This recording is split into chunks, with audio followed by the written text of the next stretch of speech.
Did you know that roughly 70% of people experience imposter syndrome? And that women consistently report dealing with it more than men? I don't think this comes as any surprise to you, but I do have a question. So, are you a fraud? Well, we're going to unpack that question and more in today's episode. Welcome to Daring Breakthroughs, the podcast that is obsessed with helping you build unstoppable confidence, gain crystal clarity, and create powerful networking connections that create a competitive edge. We are all about sharing practical strategies and inspiring stories from daring people who have achieved remarkable breakthroughs. I know that if you can see it, you can be it, because I navigated my own career from Walmart to Wall Street. And my friend, you can too. I'm your host, Jenn Landis. We're starting a new series today, and for the next few episodes, we're going to dive into various aspects of mental strength. And it just felt really appropriate to me to start with the elephant in the room, imposter syndrome, because we're all dealing with it, or we've dealt with it at some point in our careers. I am no stranger to imposter syndrome. The story that comes to mind immediately when I start thinking about imposter syndrome was the day that I found out the board had voted me in to my C-suite role in a publicly traded company. So while the board didn't actually have the responsibility of making that decision, they did have to sign off on the compensation package. So there was always a combined decision between the CEO and the board about C-suite position. And I knew this. As the HR leader who had helped countless other people ascend to the C-suite and to the executive ranks, I knew exactly everything that happened and how it could go wrong. And that day, when the sitting chief HR officer and senior vice president came in to the side room in which I was working and told me, "Jenn, high five, you got it." He was so surprised that I was so shocked. In fact, I think he even got a little irritated with me. And I know other people in my life got irritated with me. Like, how could you not expect to get the job? You were up for it. You knew you were up for it. You'd done years of preparation for it. You knew it. Everybody knew you were a shoo-in. But to me, I was not a shoo-in. To me, I knew all the ways that it could go wrong and all the ways that I wasn't yet ready, or in my own mind, I wasn't yet ready.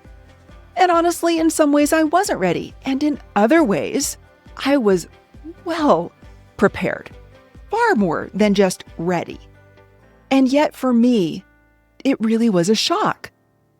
I was scared to death. They were going to get into that boardroom and they were going to realize, yeah, she's a fraud. She doesn't know what she's doing, or she's not the right person, or yeah, no. Even though it was an unlikely scenario, I knew it was possible. And in my mind, that possibility blew up and it completely warped my perspective. Since then, I've really paid attention to this idea of imposter syndrome, how it shows up in my own life and career, how it shows up in the people that I coach, mentor, and work with, and what we can do about it. And you do not have to be victim to imposter syndrome. There are ways we can work through it. And I have a trick that will help you flip the script on your imposter syndrome. You do not have to accept a life and a career where you are constantly going against the grain and you are forcing yourself into situations because you don't have that internal belief that you can do what, quite frankly, you are able of doing. So we're going to fix that today. The trick I'm going to share is simple and it works. It works so well and it's helped lots of people. So stick with me and we're going to get to that trick. Before we get started on this discussion, I really want to stop here. I am not a therapist, and I am not trying to practice therapy here. If this is something that has a grip on you, there's a lot of wonderful cognitive behavioral therapy tools that can help you. And there are a lot of wise people with a heart for helping. And I think there's incredible power knowing when you need to go seek external help. I've certainly done it. We all need help sometimes. So if you are one of those folks that needs help, please go get it. First, I want to talk a little bit about imposter syndrome. I think so many of us are familiar with the term, but we may not know where it came from, how it came to be. So let's spend just a minute looking at that. It actually was coined in 1978 from a study by Pauline Rose Clance and Suzanne Ims at Georgia State University in Atlanta. And back in 1978, when they did this really groundbreaking work, they were studying women in professional settings. And interestingly enough, we are still looking at that research and thinking about that research, and more people have gone on. In fact, there's a meta-analysis of over 100 different studies with more than 42,000 participants that looked at imposter syndrome. And it's still here. I hate to say it, but we're still dealing with it, both men and women. And so imposter syndrome, what is it really? It's feeling like a fraud. It's anxiety about your ability to complete work or your competence level, how other people see you, view you. This is particularly true in underrepresented industries like the STEM fields, where women aren't as prevalent as men. I actually came from a company where we were only 26% female. It was largely engineering dominated and largely field work. And so, yeah, there weren't a lot of women in the company. And where there were quite a few women, it was usually in the corporate office where I was working. So it makes sense that when you're surrounded by people that are different than you, whether you are the only non-engineer in an engineering company, or you are a woman working with a bunch of men, or you're a man working with a bunch of women, those are settings that are rife for you to feel like you don't belong or that you are a fraud. So let's look at what causes imposter syndrome. There are internal causes and there are external causes. Internal factors, big surprise, right? Perfectionism, fear of failure, low self-esteem, attributing your success to luck rather than ability or hard work. It's this seed of doubt that I believe are often self-protection mechanisms, or at least, again, they are for me. If I am the first one to say that I don't know what I'm doing, or to admit that maybe I'm not as strong in an area as I'd like to be, then it takes the sting out of someone else saying that about me. So it's almost a way to protect myself. If I'm harder on myself than anyone else is, then when I do hear criticism, it won't hurt as bad. At least I think that's the underlying belief. I don't know that actually holds true, but I think often those are the stories that we can tell ourselves. There's also external factors, right? I just mentioned one, criticism. It goes across all of life. In your workplace, culture, the environment, how competitive the workplace is. Do you feel supported? Is it an environment where people are constantly giving feedback to other people, but it's really criticism that is couched as feedback, right? Wink, wink. Unrealistic expectations. It's this dog eat dog kind of environment. Well, guess what? Imposter syndrome is going to thrive in those kinds of settings.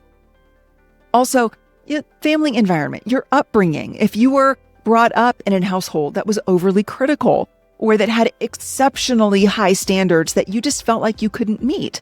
Same thing from a societal perspective. If you're scrolling on social media, it is so easy to want to compare yourself to other people. And anytime you start comparing yourself to someone else, you're going to find yourself lacking because someone is always going to be doing something different or perhaps better than you are. There's also people doing things not as well as you are, but we don't focus on those, do we? We focus on areas where we feel like we are lacking.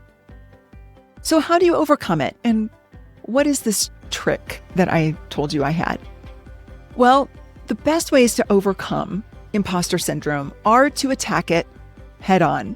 You have to reframe, catch those thoughts, which is really hard to do. So it takes some training and it takes some practice and some work, but you have to catch those feelings of inadequacy and the stories that you are telling yourself that all have a negative through line, and you have to flip it.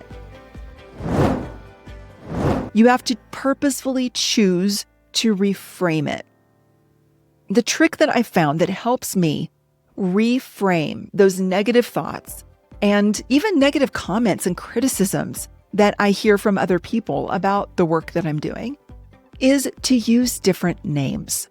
I mentioned a few moments ago that there are internal and external factors that come together to create that perfect storm that spawns imposter syndrome. And so the internal factors, I think we can think of those as definitions or expectations. So let's go back to a few of them. We talked about perfectionism and a fear of failure and our internal confidence, self-esteem. We get to choose how we're going to apply the definition of failure to ourselves. Is failure not showing up and trying, or is failure not achieving a perfect outcome? Very often I find that these words that have an expectation attached to them, words like failure or success, or even things like beauty, these words that have so many expectations attached to them, we tend to adopt them. We tend to adopt other people's expectations or definitions of those words. So what does success mean to you? And is that definition serving you? Because if that definition isn't serving you, my friend, you have an opportunity to change that definition. And I find myself doing this all the time. I'm in the process of starting a new business, and I'm in the process of launching new products and doing new things like this podcast. And I have an opportunity with every single one of those to decide, what does success look like? Is success making the pitch and learning by doing something for the first time? Or is success nailing it on the first time and getting this incredible outcome that, quite frankly, is unrealistic? Well, I've chosen very intentionally to say success is showing up, doing what I said I was going to do, being as prepared as I reasonably can be, and leaving it all on the field.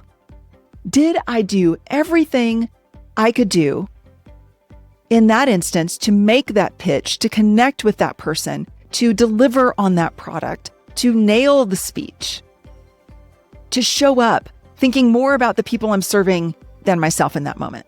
Did I do those things? If I did those, then it's a success.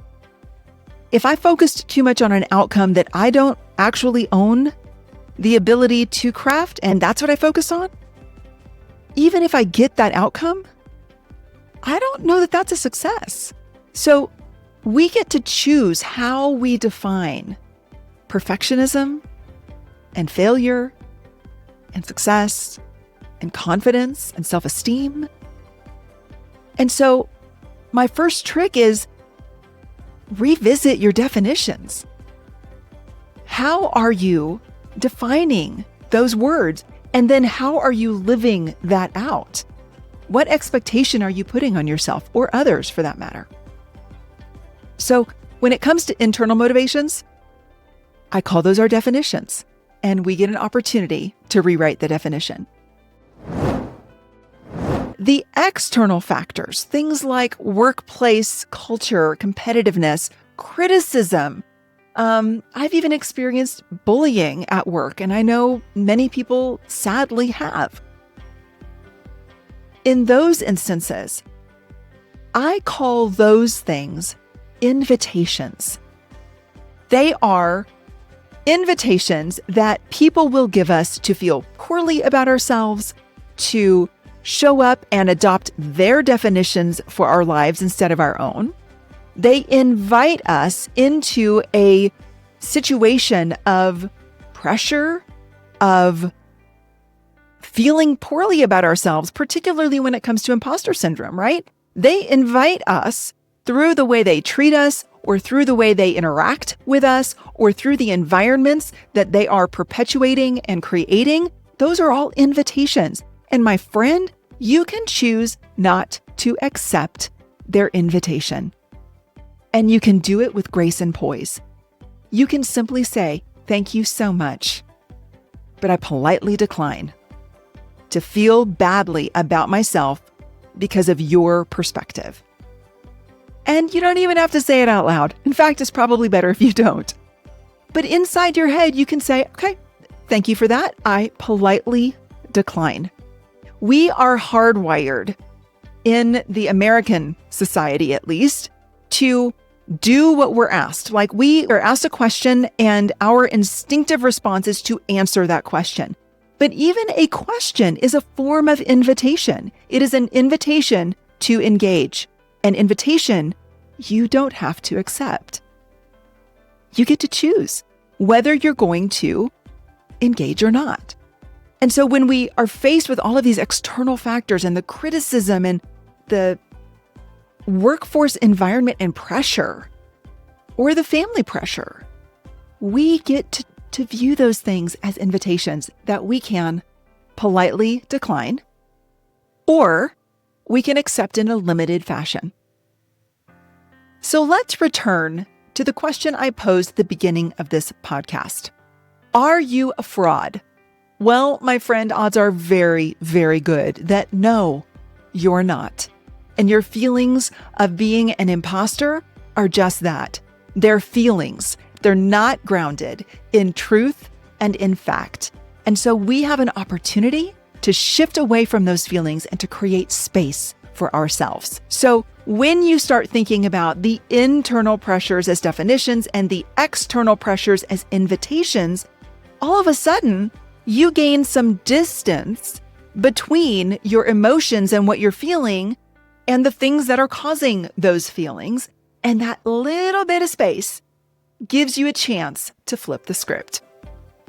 Now that you've gained a little bit of space, you can insert some tools to help you reframe. Tools like journaling, like positive affirmations, like what I call a Conqueror log. It's a log of all of the accomplishments. Because let me tell you, friend, nothing proves your internal fears wrong faster, your feelings of being a fraud wrong faster than success and proof that you can succeed. So when you start focusing on what you're doing right, on the things that you are doing that make you qualified, that make you absolutely the man or the woman for the job, when you start focusing on those things, you will see more of those things. When you start focusing on the positive affirmations that come with a self-belief and being nice to yourself, the way you would to a friend you wanted to support, when you start doing those things and then you start really cementing it by journaling or by journaling verbally with a friend, all of a sudden, you start gaining even more distance from those negative thoughts and feelings, and you create more space for you to decide how you're going to define what you're engaging with and which invitations you will accept. And the last tool I think that is so incredibly important is to make sure you are part of a community that you love and that loves you back. A community that has your back and that is willing to leave you text messages and audio notes that say, "High five, girl, you freaking did it. That's amazing. I'm so proud of you." We all need that. So with that said, I have put together some fill-in-the-blank positive affirmations to combat imposter syndrome, because I think we all need positive messaging, and that starts with us. That's our responsibility, first and foremost, for us to provide that to ourselves, and we need that. And so to help you out, if it's helpful, I put together fill-in-the-blank affirmations for imposter syndrome. The link is in the show notes. In the next episode, we're going to explore even more fully how you can retrain your brain to create even more mental strength. You don't want to miss it. It's going to be good. And we're going to cap off the series with an incredible interview with one of my friends who is an extreme sportswoman and fear coach. And man, she nailed the interview. You really don't want to miss it. So with that being said, thank you.